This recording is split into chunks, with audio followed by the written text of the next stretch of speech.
অসম বাঙালি যুৱ ছাত্ৰ ফেডাৰেশ্যন কোকৰাঝাৰ জিলা কমিটিৰ অন্তৰ্গত 2খন আঞ্চলিক কমিটিত আমি 4খন আঞ্চলিক কমিটি ইতিমধ্যে আমি গঠন কৰিলোঁ। ৰাতিপুৱাৰ পৰা আমি 10টাৰ পৰা 2টালৈকে সদৌ অসম বাঙালি যুৱ ছাত্ৰ ফেডাৰেশ্যন ভাওৰাগুৰি আঞ্চলিক কমিটিৰ আমাৰ গঠন কৰা হৈছে।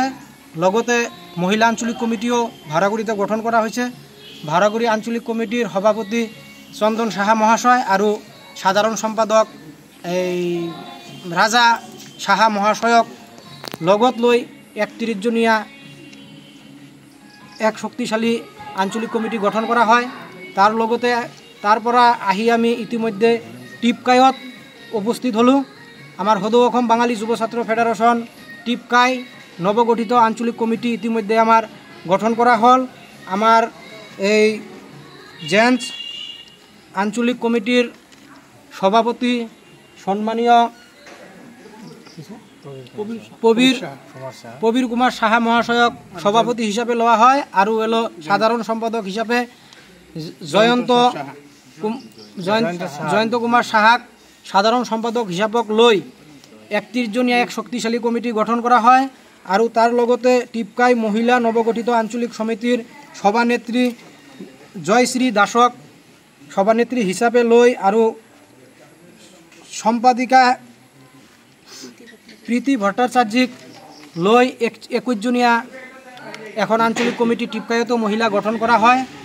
এই নৱগঠিত টিপকাই আঞ্চলিক কমিটিক আমি সদৌ অসম বাঙালি যুৱ ছাত্ৰ ফেডাৰেশ্যন কোকৰাঝাৰ জিলা কমিটিৰ ফালৰ পৰা অভিনন্দন জ্ঞাপন কৰিছোঁ। আৰু তাৰ লগতে অনাগত দিনত এই টিপকা অঞ্চলৰ হিন্দু বাঙালীৰ লগতে বিভিন্ন জাতি জনগোষ্ঠী যিসকলে বসবাস কৰি আছে এখেতৰ বিভিন্ন ধৰণৰ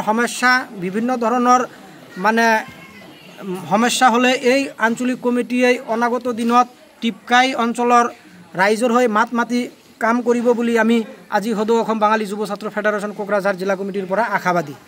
চাওক, আজি এটা কথা স্পষ্ট, কাৰণ যিটো নেকি BTC নিৰ্বাচন আছে ইয়াত আমাৰ ক'বলগীয়া একো কথা নাই, কাৰণ আমি এটা জাতীয় সংগঠন।